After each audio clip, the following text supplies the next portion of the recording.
12 vidas que construyeron una nación. Clarín presenta grandes biografías de los 200 años. Un recorrido por 12 figuras claves de nuestra historia.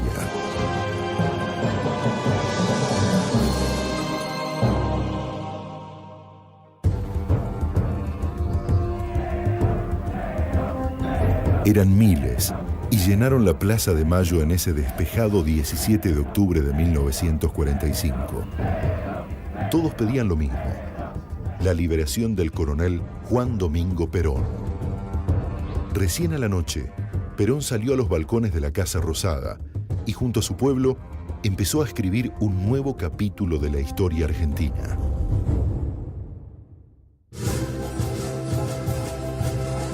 Perón fue un gran conductor político que tenía muy en claro un inclusivo modelo de país. Perón fue el que inventó la política moderna en este país. Es esencialmente e ideológicamente pueblo-céntrico, porque él trabajó para el pueblo.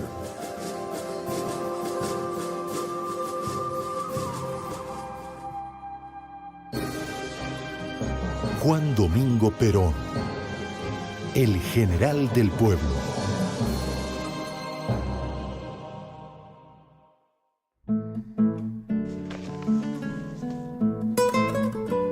Perón nació el 8 de octubre de 1895 en Lobos, Buenos Aires.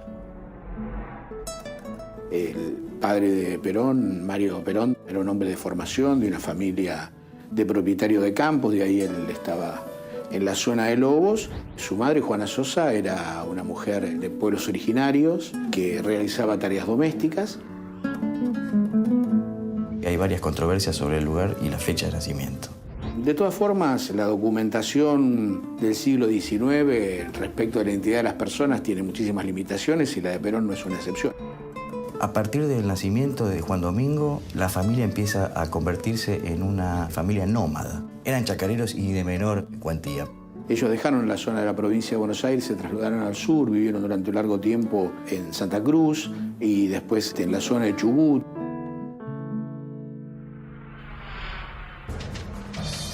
Él ingresa muy tempranamente a la carrera militar, a los 13 años, va a vivir con una de sus abuelas. Doña Dominga Dutey logró una beca para su nieto. El hecho de que Perón haya ingresado a la carrera militar, se haya recibido y haya desarrollado toda su carrera, lo marca definitivamente porque Perón, ante todo, y él mismo siempre lo admitió, fue un militar en su concepción. Cuando creó la organización del Partido Peronista, plantea todo el organigrama y la parte social, la parte política, la parte económica, hasta sus escritos, todo en base a su concepción de la organización militar. Como otros oficiales, participó de las conspiraciones que antecedieron al golpe de Estado de 1930. Perón tuvo una participación relativa a su rango militar en el golpe del 6 de septiembre del 30. Él era capitán. El mismo rol que tuvieron los 40.000 efectivos del ejército argentino que se sublevaron porque era todo el ejército. Él tuvo una visión crítica del golpe del 30 con posterioridad. Hace un enorme aprendizaje, se nutre de esa experiencia para cambiarla. Después de cumplir tareas en Argentina y Chile, enviudó de su primera mujer y pidió ser trasladado al extranjero. Aurelia Tizón fue la primera mujer. Constituyó un matrimonio típico de la pequeña burguesía y ella lo acompañó mientras vivió, porque murió muy precozmente por un cáncer. Perón pidió ser trasladado a un país extranjero porque no lo soportaba. Fue un dolor muy grande. Perón va a Italia en el ejercicio de sus funciones militares, tiene distintas actividades con los alpinistas, etc. Sí es muy importante la experiencia que él tiene, no solo en Italia, sino que él en Europa visualiza la existencia de las masas en la política. Pero no solo a través del fascismo, sino que era también la historia del comunismo. Y se diferencia de lo que era el fascismo de la época en que Perón descree, y lo dice y lo ejercita, de que el Estado se tiene que ocupar de todo.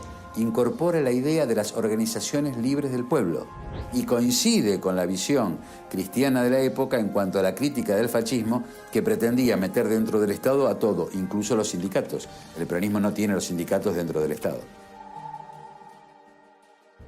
Él tuvo oportunidad allí, en Italia, de ver cómo funcionaban las tropas de montaña, los alpinos. Cuando llega aquí, le encomiendan la creación y perfeccionamiento de esa corriente, digamos, del ejército, que son las tropas de montaña. Lo mandan a Mendoza y ahí cambia la historia de él y del país, porque ahí conoce a Mercante y a Farrell. Su traslado posterior de Mendoza a Buenos Aires le va a permitir ir construyendo aceleradamente un proyecto que ya es definitivamente político.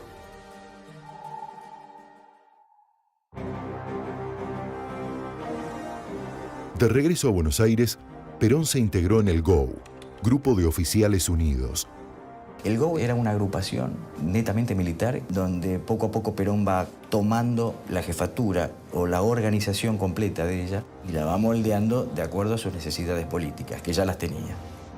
El GOU sí tiene un común denominador, su profundo antiliberalismo y su profundo desprecio por ese modelo especulativo, por ese modelo de concentración económica que dejaba a un pueblo afuera y daba todos los beneficios a la oligarquía de la Argentina.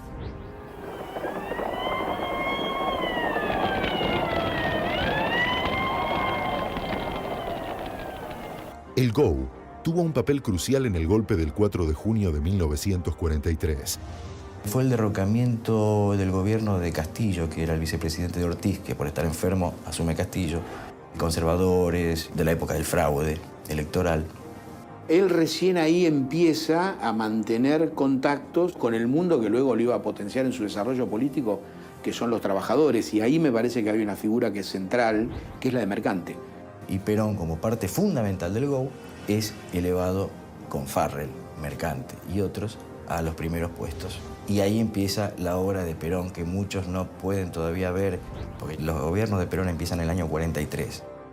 El presidente, en ese momento de facto, Ramírez, le ofrece un cargo más acorde con la personalidad que tenía Perón y él pide la Dirección Nacional del Trabajo, que después se transformaría en Secretaría de Trabajo y Previsión, y que va a ser la herramienta de la cual Perón va a articular su vínculo con el movimiento obrero y el desarrollo de su proyecto político.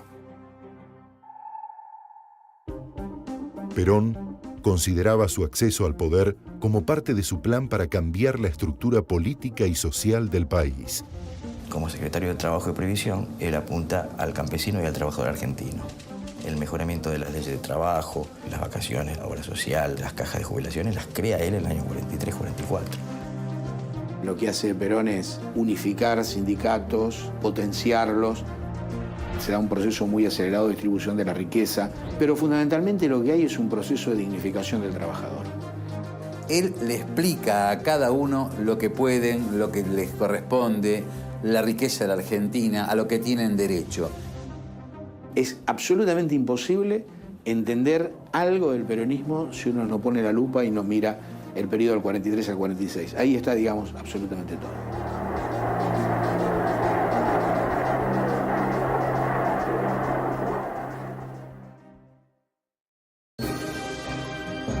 La casa donde creció Juan Domingo Perón en la localidad bonaerense de Lobos preserva intactos los elementos de su infancia.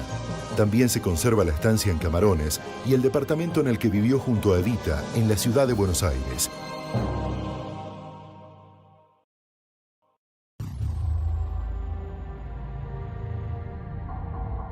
En 1944, en un evento organizado para reunir fondos destinados a las víctimas del terremoto sanjuanino, se uniría a una figura crucial en su vida personal y política. Evita es la mujer del destino de Perón. La conoce en un hecho fortuito y desgraciado, que es el sismo de San Juan, un hecho solidario, una enorme convocatoria del pueblo argentino en ayuda de los damnificados de San Juan. Para la época, la unión de hecho de Perón con Evita era un escándalo. Y encima te trajeron a una mujer que se dedicaba a las tablas, que era actriz, era más escándalo todavía. El peronismo estrictamente fue Perón y Evita. Evita misma reconocía que sin Perón ella no hubiese sido. Pero también hay que reconocer que Perón no hubiese sido lo que fue sin Evita. Entretanto, dentro del gobierno militar, se produjeron cambios que impulsaron a Perón a cargos más relevantes. Pasa a ser Farrell el presidente, Perón pasa a ser ministro de Guerra.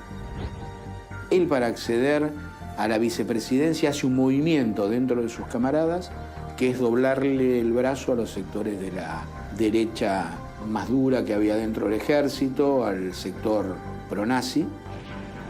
Pero la creciente influencia de Perón despertó intrigas en su contra. A ningún patrón de la época importante, o terrateniente, o industrial, o jefe de regimiento le va a gustar que su empleado, su subordinado, cobre lo que tenga que cobrar porque lo paga él, o no lo tiene que tratar como lo tiene que tratar porque hay una ley que no... A nadie le gustó eso. Entonces, a nadie de eso se trata. Entonces le ponen el pie y lo tratan de derribar. Y lo derribaron. Los sectores del poder, del establishment, deciden detenerlo, lo mandan a la isla Martín García. Perón, mediante un artilugio, consigue que lo trasladen al Hospital Militar Central. El arresto de Perón produjo inquietud entre trabajadores y dirigentes sindicales que consideraron amenazadas las conquistas laborales logradas. Ni Perón lo esperaba. Perón ya veía su carrera truncada, había sido obligado a dimitir de todos sus puestos y su idea era casarse con Evita e irse al sur. El 17 de octubre es un punto de inflexión histórico. Es el momento en que eclosiona ese vínculo que se venía armando entre Perón y el movimiento obrero, el pueblo argentino. Es la aparición del pueblo en el escenario político. Fundamentalmente el pueblo espontáneamente estalla y concurre masivamente a reclamar el regreso de Perón. Intranquilo, el presidente de facto Edelmiro Farrell le pidió a Perón que saliera al balcón de la Casa de Gobierno para tranquilizar a sus partidarios. Ahí nace el balcón de Perón. El discurso de Perón es cerca de las 11 de la noche, la gente permanece. Ese balcón es de Perón por derecho propio, porque se lo ganó en un diálogo del líder con una masa que se expresaba colectiva e individualmente. Trabajadores, que sea desde esta hora, que será histórica para la República, el coronel Perón, un vínculo de unión, que sea esa unidad indestructible e infinita para que nuestro pueblo no solamente posea la felicidad, sino que también sepa dignamente defenderla. Al día siguiente, el mapa político de la Argentina había cambiado. Poco después, el gobierno militar convocó a elecciones. Perón comenzó a prepararse para ellas. El Partido Laborista, porque todavía no existía el peronismo, era una conjunción de radicales que se habían ido del Partido Radical, algunos socialistas que se habían ido del Partido Socialista y los sindicatos. Quienes se oponían a Perón se aliaron para enfrentarlo en las urnas y formaron la Unión Democrática. Todos los partidos políticos existentes se nuclean en un frente que es la Unión Democrática, al cual tiene que enfrentarse Perón, y ellos, sabiendo que dominaban las estructuras políticas, apuran el tránsito electoral, presionan al gobierno, el gobierno acepta llamar elecciones muy rápido. Hasta el final pensaban que ganaba la Unión Democrática. Spruill Braden, embajador estadounidense, fue uno de los más decididos opositores a la candidatura de Perón. Braden es el que articula la Unión Democrática. Cree que puede él dictarle a la Argentina con absoluta soberbia quién lo debe gobernar. Perón es el que hace la síntesis de Braden o Perón, no solo como síntesis publicitaria, sino como definición ideológica, es la que le permite en esa polarización construir una alternativa que se enfrentara a todo el sistema. Y Perón gana fundamentalmente en el 46 la presidencia por su accionar en esos 3 años anteriores, a través de los sindicatos y los gremios, del contacto directo de él con el trabajador.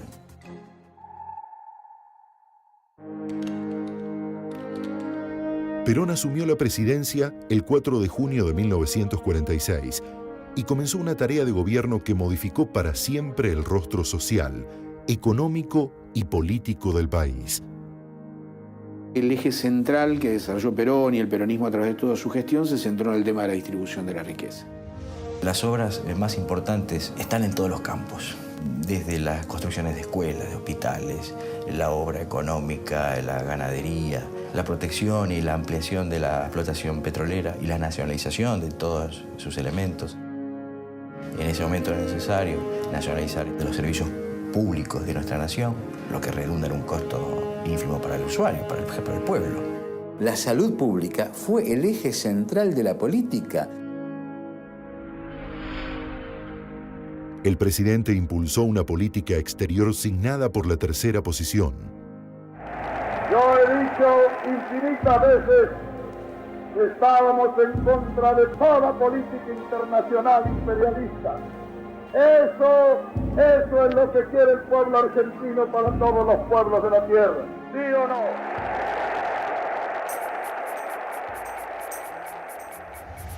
Frente a este mundo dicotómico, que es el mundo que luego va a desembocar en el tema de la Guerra Fría, se define claramente como una alternativa al colectivismo que plantea el modelo soviético y el individualismo ultranza que plantea el liberal capitalismo norteamericano.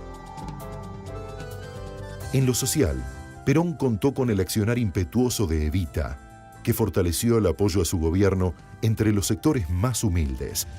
Perón está en la casa de gobierno atendiendo los problemas del Estado y su esposa está a 10 cuadras o 12 cuadras tratando de organizar las necesidades de la gente más humilde, que el Estado por ahí no puede llegar. Evita fue su vínculo con el pueblo. Cuando Evita se autodefinía como que era el puente de amor que se tendía entre Perón y el pueblo, es la definición más maravillosa que puede darse. Tras reformar en 1949 la Constitución para habilitar su reelección, Perón se preparó para revalidar el apoyo de la mayoría popular en las elecciones de 1951.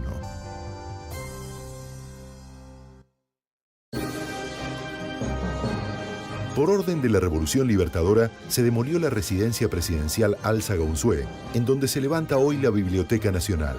La sede de la Fundación Evita fue convertida en Facultad de Ingeniería. El albergue Warnes, planificado como el mayor hospital infantil de Sudamérica, se transformó en refugio de indigentes hasta que fue dinamitado en marzo de 1995.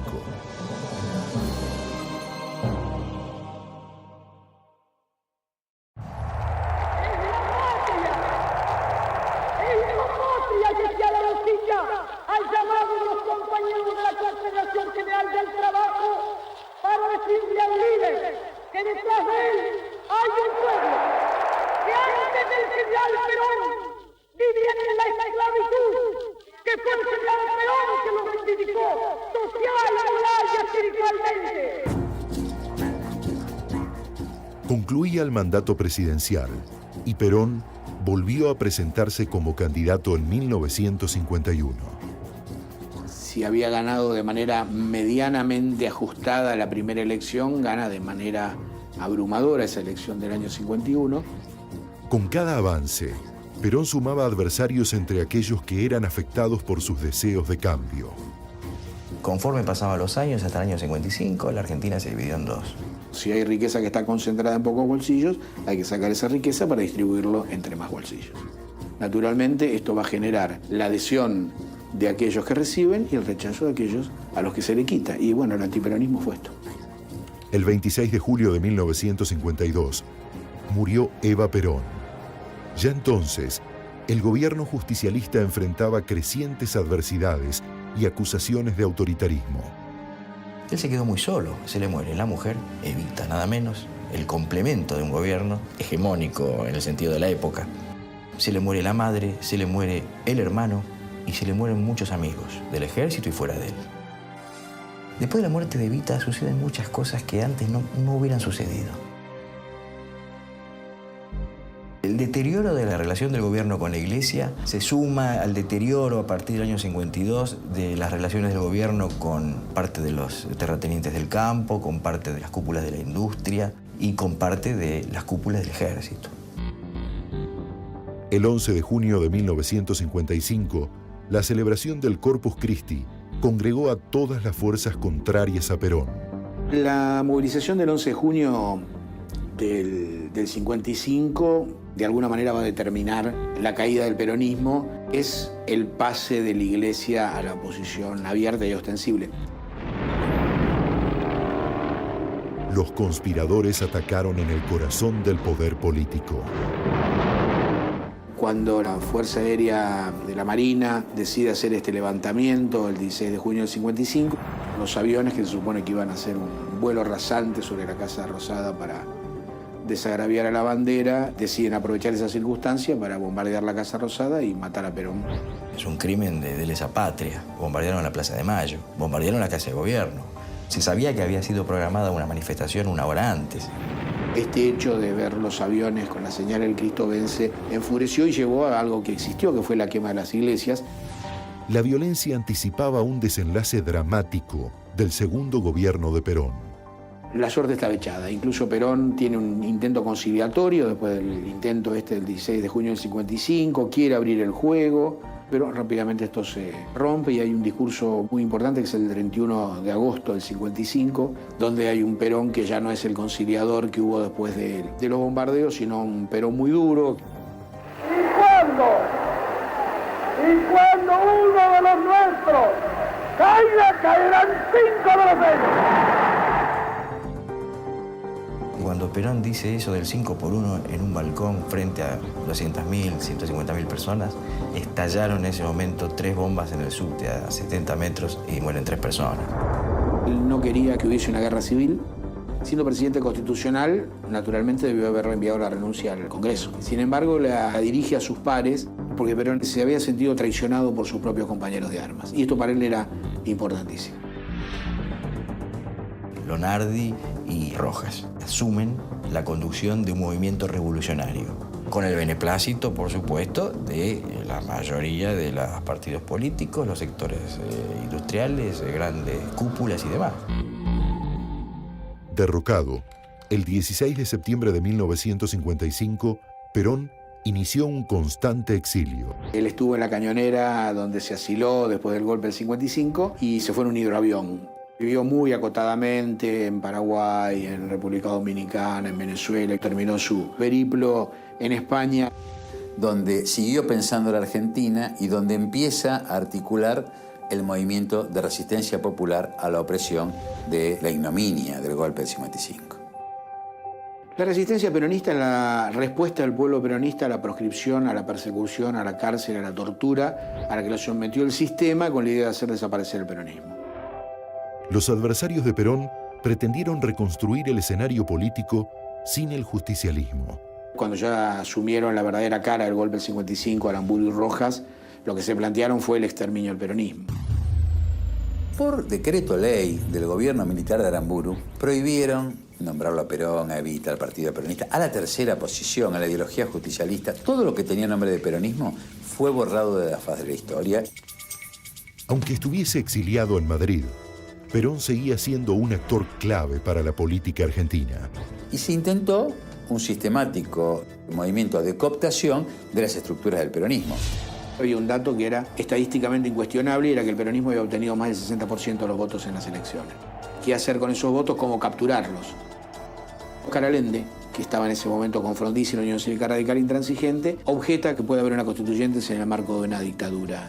Esa decisión de la Unión Cívica Radical Intransigente es lo que va a habilitar al diálogo entre Perón y Frondizi. Van a avanzar sobre un acuerdo que fue escrito, fue un pacto. Perón se venía a decirle a sus seguidores que votaran por Frondizi. Lo interesante es que Perón le pide una cosa esencialmente a Frondizi en ese acuerdo, que le devuelva la personería a la CGT. El derrocamiento de Frondizi terminó con la política de alianzas de Perón. La crisis económica y la creciente violencia política mostraron que era imposible hallar una salida que no contemplara el regreso del líder justicialista.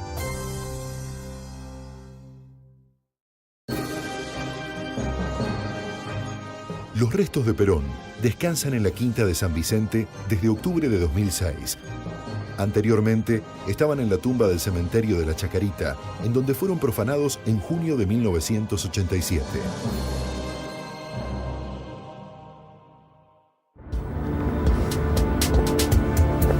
Se iniciaba la década de 1970 y la crisis obligó a los antiperonistas a reconsiderar su política de proscripción. Lanús abre una negociación con Perón. Y termina diseñando esto del Gran Acuerdo Nacional y generando la convocatoria a unas elecciones amañadas donde se lo proscribe a Perón por una cláusula de residencia. El Gran Acuerdo Nacional fue un fiasco, al cual adhirieron partidos minúsculos, partidos provinciales. Perón vuelve a la Argentina, luego de casi 18 años de exilio, en noviembre del 72. Pensando que puede pasar sus últimos días y tratando de organizar y tratando de componer. Se conformó un frente, que fue el Frente Cívico Liberación Nacional, incluyó al radicalismo en el diálogo. Hay un gesto de Balbín, que había sido un opositor histórico. No solo asistió, no solo se reconcilió con Perón, sino que participaron de este acuerdo, a partir del cual nadie, por lo menos de ese grupo, iba a aceptar participar en las elecciones y el peronismo era proscripto. Perón se vuelve rápidamente a España, está poco tiempo en la Argentina, y antes de irse lo designa Cámpora como candidato. Cámpora representó, y realmente fue así, el tipo más leal que Perón imaginó para algo tan delicado como para cederle el gobierno. El triunfo de Cámpora permitió el regreso definitivo de Perón. Pero las tensiones internas del justicialismo condujeron a una masacre el día de su retorno. Lamentablemente, a partir del 11 de marzo del 73, a izquierda y a derecha se le insubordinan los distintos sectores que habían hecho uso de la violencia a Perón y a Cámpora, y se producen hechos tremendos. Cuando Perón regresa y se produce el enfrentamiento de Seiza, es el propio Cámpora que le pide a Perón que asuma la presidencia. El clima de enfrentamiento hizo comprender a Perón que debía regresar a la presidencia. Triunfó en las siguientes elecciones, acompañado en la fórmula por su esposa, María Estela Martínez de Perón. Una de las grandezas que tiene el Perón que regresa es el haber cambiado aquel axioma que era tan caro al peronismo de que para un peronista no hay nada mejor que otro peronista, transformaron que para un argentino no hay nada mejor que otro argentino. El intento de acercarse al radicalismo encontró un obstáculo en las fuerzas internas del peronismo, entre ellas la que respondía al ministro de Bienestar Social, José López Rega. Creo que López Rega fue el personaje más nefasto, que tuvo varios. El peronismo. Aunque deseaba profundamente la pacificación del país, la violencia política se había desbocado a límites que el ya anciano líder no pudo controlar. La muerte de José Ignacio Rucci, más allá de lo afectivo, es un ataque al corazón de la estrategia del Pacto Social de Perón. Quienes lo asesinan se oponían al Pacto Social. Creían que era un pacto burgués, creían que era un pacto reaccionario. Así como la muerte de Rucci fue asestarle un duro golpe al Pacto Social, rompiendo una de las tres patas que lo sostenían, López Rega sustituye y ataca a Helbar, la otra pata del Pacto Social, e incorpora a la Unión Industrial que sustituye a la CGE de Helbar a nada más y a nada menos que Alfredo José Martínez Dios. Poco tiempo después de que Perón asumiera la presidencia, tiene un edema pulmonar. En los primeros días de enero del 74, Perón tiene otro incidente médico. La salud de Perón es grave, no tiene una sobrevida muy grande, tenía una gran lucidez intelectual, una gran limitación en lo volitivo y una tremenda limitación física porque tenía su vida acotada a pocos meses. Esta situación hizo que en la última etapa López Rega sí le ciñera una cierta imposibilidad de acceder a Perón, que fue en la que se tuvo que mover en la última etapa de su vida. El 12 de junio de 1974 dio su último discurso, que para muchos fue una despedida. Luego en mis oídos la más maravillosa música que para mí es la palabra del pueblo argentino. 19 días después, el 1 de julio, murió. En medio del dolor, millones de personas despidieron sus restos. Estuvieron juntos sus seguidores y adversarios, que se unieron para despedir a una de las figuras políticas más influyentes de la Argentina del siglo XX.